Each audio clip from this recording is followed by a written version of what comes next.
Every collapse announces itself long after it has already begun. Not with chaos, not with sirens, but with confidence, with the quiet belief that the system has matured beyond failure. Rome believed it. Weimar believed it. Argentina believed it. Each thought its institutions were sophisticated enough, its leaders experienced enough, its citizens adaptable enough to escape the fate that had consumed others before them. And for a long time they appeared to be right. Markets still functioned, trade still moved, wealth still circulated. The currency still bore familiar symbols, carried familiar faces, and passed from hand to hand without protest. Daily life continued almost unchanged. The baker opened his shop. The merchant extended credit. The state paid its obligations. From the inside, collapse never feels like collapse. It feels like normality stretched just a little thinner than before. What repeats across centuries is not the event itself, but the sequence. A system grows powerful by solving real problems efficiently. It rewards discipline, production, and long-term thinking. Over time, success hardens into assumption. The incentives that once encouraged strength begin to reward extraction instead. Debt replaces savings. Consumption replaces production. Confidence replaces resilience. None of this feels dangerous in isolation. In fact, each step is usually justified as temporary, necessary, even compassionate. Rome debased its currency not to destroy trust, but to fund obligations it could no longer meet honestly. Weimar printed money not out of recklessness, but out of desperation to stabilize a shattered society. Argentina borrowed not because it misunderstood debt, but because global capital made it easy, then necessary, then unavoidable. In every case, the intentions were defensible. The outcomes were not. What survives these collapses is not ideology, not leadership, not even institutions. What survives are principles. Quiet, unglamorous financial truths that persist regardless of language, culture, or era. They are ignored during expansion, mocked during booms, and rediscovered only after ruin has already arrived. They are not taught by prosperity. They are enforced by collapse. The people living through these moments rarely recognize the pattern while it is unfolding. They compare themselves only to the recent past, not to the long arc of history. They see growth slowing, instability rising, trust thinning, but they assume correction will come from the same tools that built the system in the first place. It never does. By the time the currency fractures, the debt implodes, or confidence evaporates, the outcome feels sudden. But it is never sudden. It is the final act of a process that began decades earlier, when the first principle was quietly violated and nothing immediately broke. Every civilization that collapsed believed it was managing risk. Every one of them was instead accumulating it. And the most dangerous moment in any system is not when people panic, but when they are still calm, when the pattern is already complete and the ending no longer requires permission. Collapse, in reality, is not an explosion. It is an erosion. It does not begin with armies crossing borders or governments falling overnight.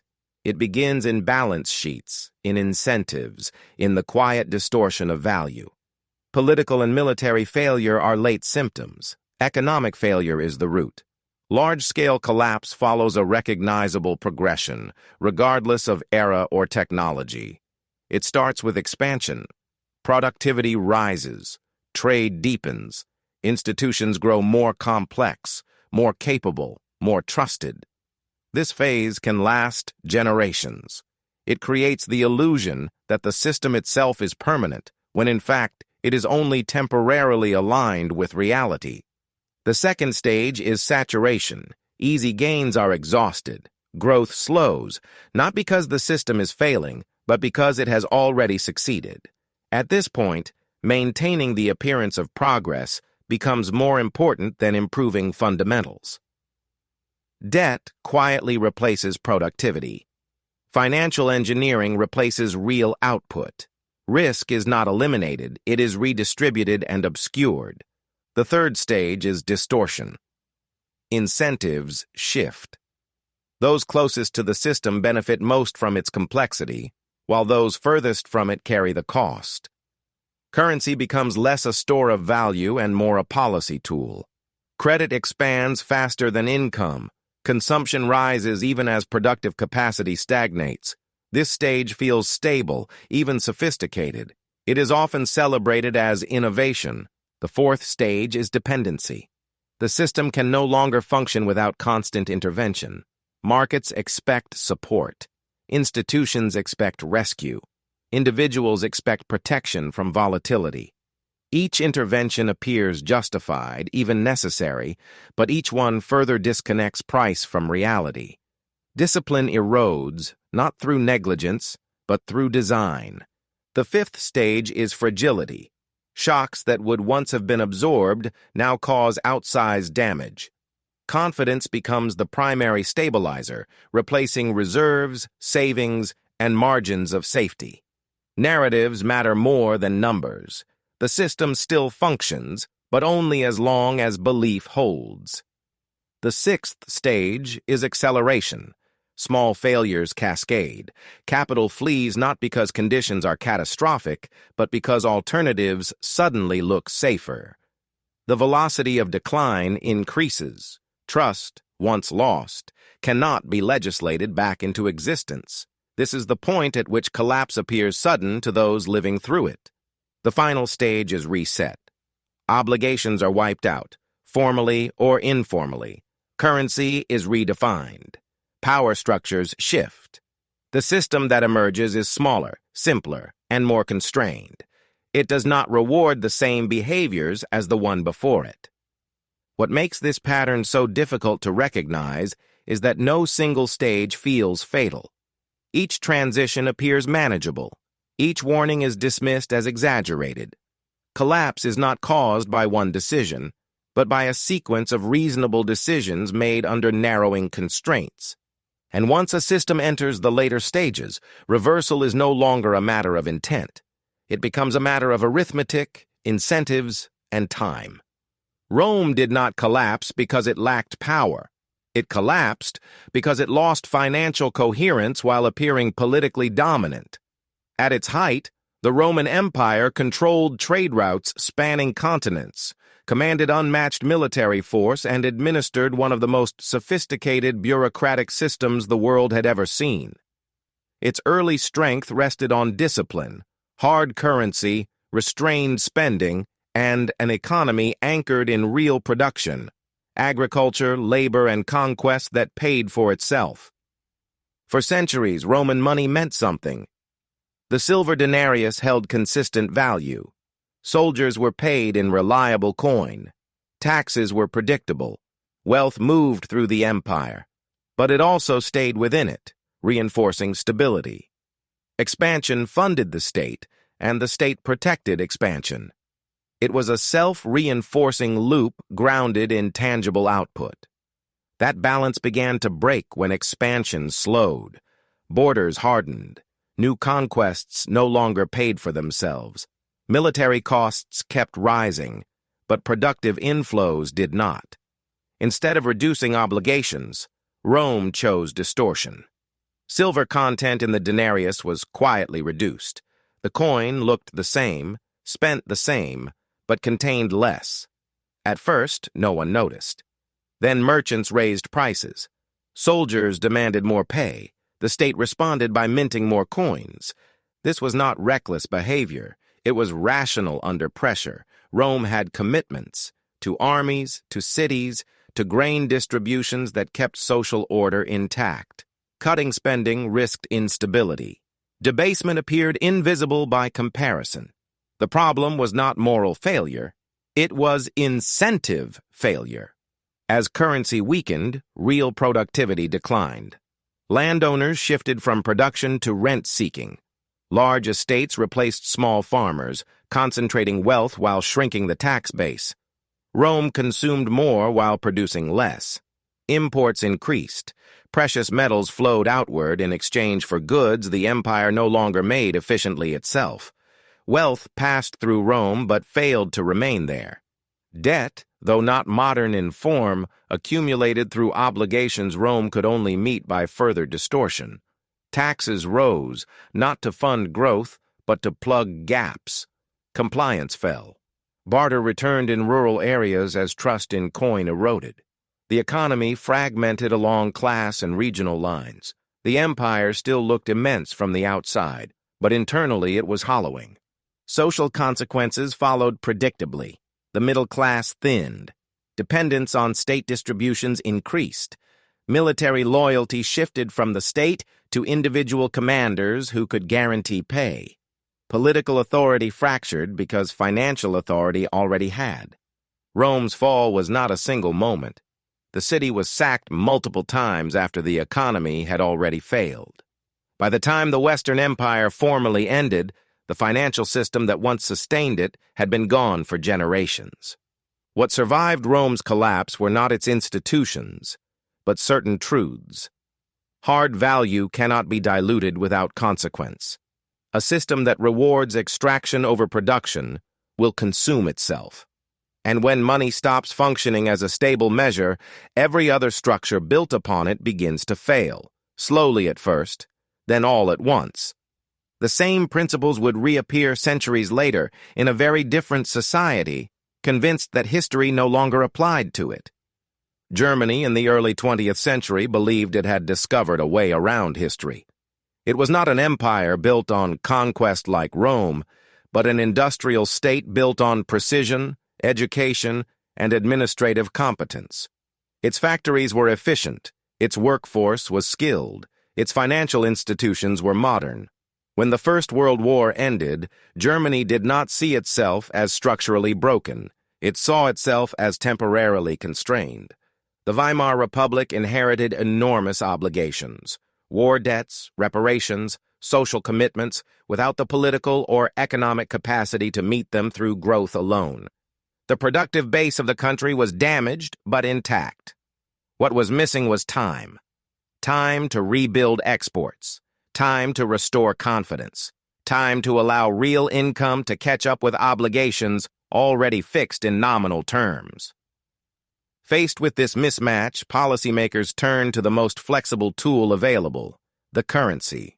Money creation did not begin as madness. It began as bridge financing. Printing was framed as temporary relief, a way to meet obligations until conditions normalized. For a brief moment, it appeared to work.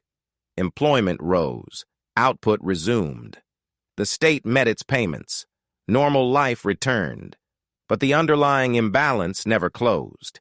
Each round of monetary expansion reduced the real value of existing obligations while increasing dependence on the next round. Prices began to rise unevenly. Those closest to the new money, industrialists, exporters, asset holders, benefited first.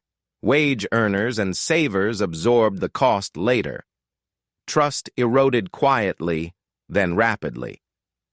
What made Weimar especially dangerous was its faith in control. This was not a primitive economy losing discipline. It was a highly educated society convinced that expertise could manage any outcome. Statistical offices tracked prices. Committees debated policy. New banknotes were issued in ever larger denominations, each justified as a technical necessity rather than a warning sign. As confidence broke, velocity replaced quantity as the dominant force. People spent money as soon as they received it, not out of panic at first, but out of prudence.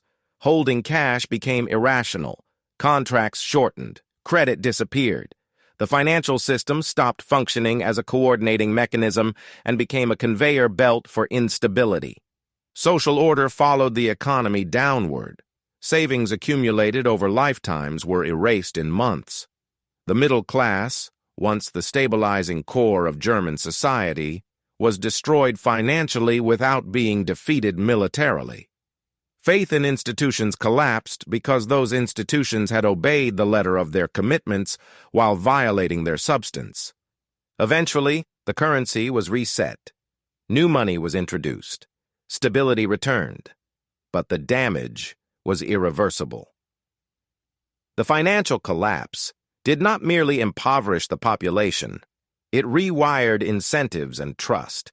Extremism flourished not because people forgot history, but because history had just invalidated everything they had been told about security and fairness.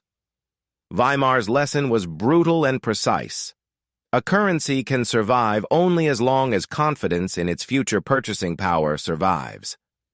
Once money becomes a political instrument rather than a financial one, no amount of intelligence or administration can prevent collapse. And decades later, in a different hemisphere, the same belief, that this time was different, would surface again, under a new name and a familiar pattern. Argentina's collapse did not arrive as tragedy. It arrived as promise. At the beginning of the 20th century, Argentina ranked among the wealthiest nations on Earth. Its land was fertile, its exports abundant, its cities modern. Capital flowed in from Europe. Its currency was respected. For a time, Argentina looked less like a developing country and more like a future superpower in waiting. History, it seemed, had finally found a new exception. The early system worked because incentives aligned. Agricultural productivity generated real surplus. Exports brought in hard currency. The state was limited enough that revenues roughly matched output. But prosperity planted the seed of distortion. As expectations rose, so did obligations. Social programs expanded. Public employment grew. Political stability became dependent not on growth, but on spending. When export revenues fluctuated, the response was not restraint, but substitution. Borrowing replaced income. Pegs replaced credibility. Monetary policy became a tool to preserve appearances rather than fundamentals. Each adjustment was framed as temporary. Each one required the next. Argentina's most telling belief was that confidence could be engineered. Currency pegs were introduced to anchor trust without addressing productivity. Debt was rolled over to avoid default without correcting spending. When markets hesitated, capital controls were imposed. When inflation appeared, price controls followed. None of these measures were irrational in isolation. Together, they dismantled the incentive structure that had made the economy function in the first place. Wealth continued to move through Argentina, but it did not stay. Hard assets and foreign currency left at the first sign of instability. Those without access to exits absorbed the losses. Savers learned repeatedly that holding local currency was a gamble against the state. Contracts shortened. Informal systems flourished. Trust migrated away from institutions and into personal networks. What distinguishes Argentina is not that it collapsed once, but that it collapsed repeatedly. Each cycle followed the same arc. Expansion fueled by borrowing. Political promises outpacing productivity. Monetary distortion to delay adjustment. Sudden loss of confidence, reset, recovery, and then repetition. Across decades, governments changed, ideologies flipped, policies were rebranded. The outcome did not. The financial principles did not care who was in power or what language was used to justify decisions. Incentives dominated intentions every time. Argentina demonstrates something Rome and Weimar already revealed. Collapse is not a single failure, but a failure to learn. When a society internalizes the belief that value can be declared rather than earned, it becomes trapped in a loop where short-term stability is purchased at the cost of long-term ruin. These were different societies, separated by centuries and continents. Yet the same forces moved through all of them, and those forces are not relics of the past. They are active wherever modern systems still depend on confidence, leverage, and promises made against an uncertain future.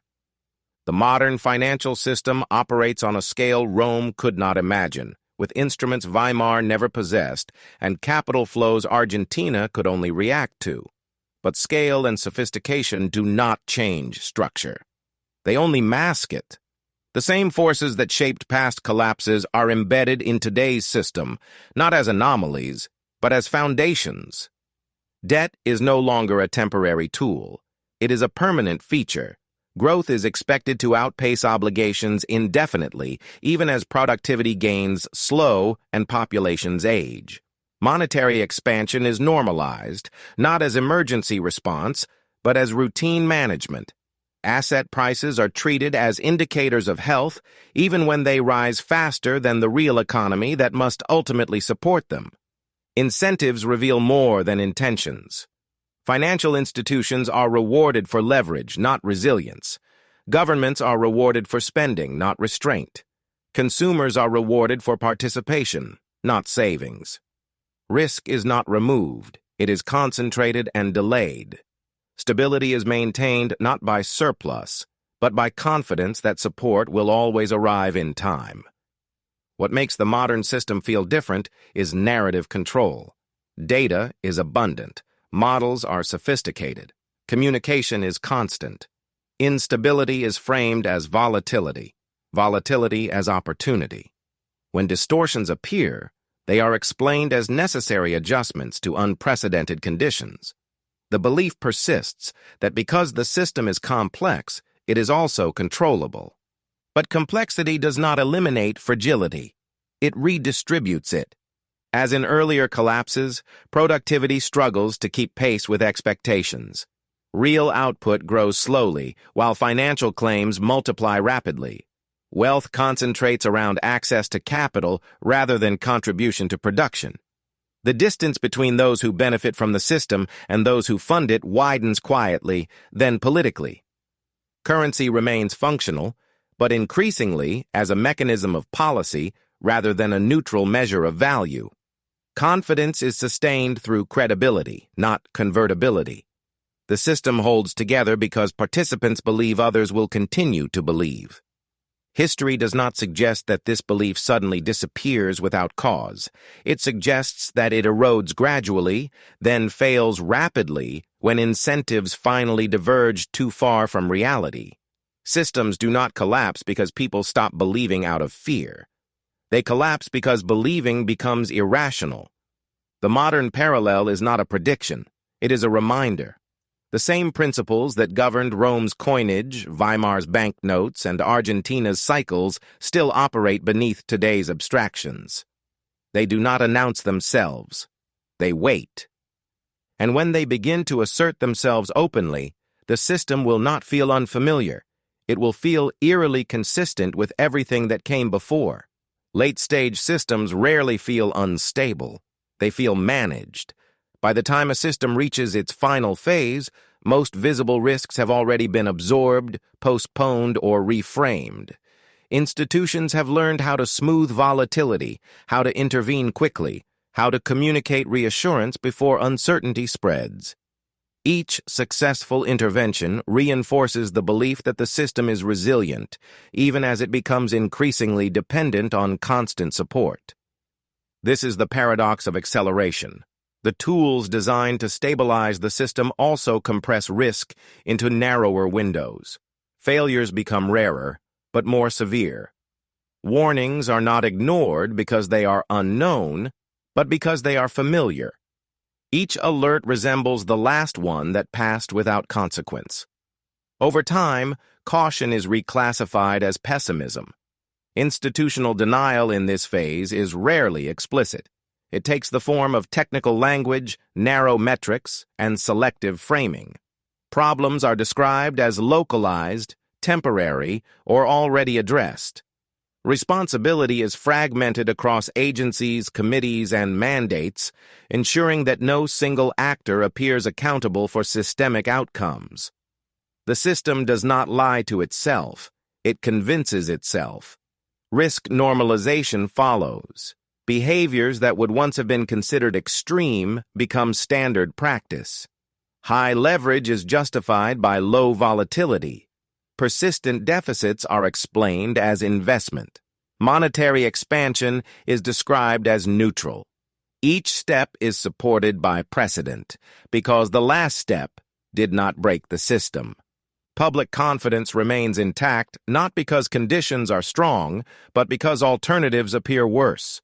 Participation becomes compulsory. Exiting the system feels riskier than staying within it. This creates the illusion of consensus, even as private hedging accelerates beneath the surface. Warnings in this stage fail not because they are incorrect, but because they arrive too early. Acting on them would require visible sacrifice now to avoid abstract risk later. No system built on short-term incentives can consistently make that trade. Delay becomes the default strategy until delay is no longer available. When acceleration begins, it is often triggered by something minor: a policy misstep, a liquidity event, a loss of confidence in a specific instrument or institution. The trigger matters far less than the conditions beneath it. Once trust shifts, responses that once restored stability now amplify instability. Interventions lose credibility. Reassurance sounds repetitive. From the outside, collapse appears sudden. From the inside, it feels like a sequence of reasonable decisions that stop working all at once. And when that moment arrives, the system does not ask whether it should change. It discovers that it can no longer choose. History does not repeat because people fail to learn. It repeats because the forces that shape behavior remain remarkably consistent across time. Every system is built on incentives. When those incentives reward production, savings, and long-term alignment, stability follows. When they shift toward leverage, extraction, and short-term appearance, fragility grows invisibly. This is not a moral cycle. It is a mechanical one. People respond to the environment they are placed in, not the lessons written in textbooks. The financial principles that survive collapse are simple, but they are uncomfortable. Value must be anchored in real output, not declared by authority. Debt can smooth time, but it cannot replace income indefinitely. Currency can coordinate activity, but only while it preserves trust. When these principles are violated, the system does not immediately fail. It adapts, compensates, and defers. That adaptability is what makes collapse so difficult to recognize until it is unavoidable. Rome did not fall because its people were corrupt. Weimar did not implode because its leaders were ignorant. Argentina did not cycle through crises because it lacked intelligence or resources. Each followed incentives that made sense locally and temporarily. Each discovered, too late, that short-term coherence had been purchased at the cost of long-term stability. What endures through every collapse is not destruction, but reset. Claims are erased. Expectations are lowered. Systems become simpler because they must. Afterward, the same principles reassert themselves, quietly guiding reconstruction until confidence once again outruns restraint. This cycle is not pessimistic. It is clarifying. It reminds us that history is not driven by villains or heroes, but by structures that reward certain behaviors over others. Change does not begin with outrage or hope. It begins with alignment. Understanding these patterns does not grant immunity, but it does restore perspective. It allows us to see instability not as chaos, but as consequence, not as betrayal, but as arithmetic catching up with narrative. If you're watching for the first time, welcome to the Economy Club. This is where we study the forces that shape history and the patterns that quietly decide the future. Stay curious, stay grounded, and we'll see you in the next cycle.